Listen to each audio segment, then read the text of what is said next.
Ganito pala ang amoy nito.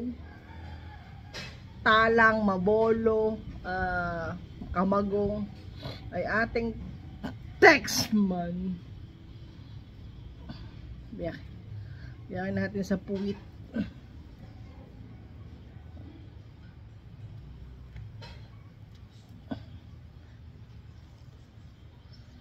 Yun.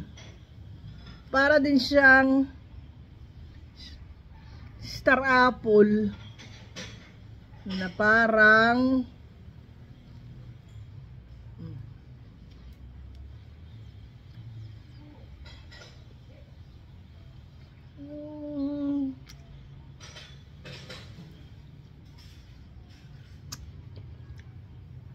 ayos naman.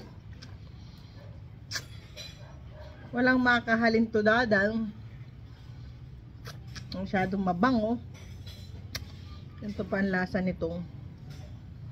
Yung ba, elementary ko pa ito huling na lasa.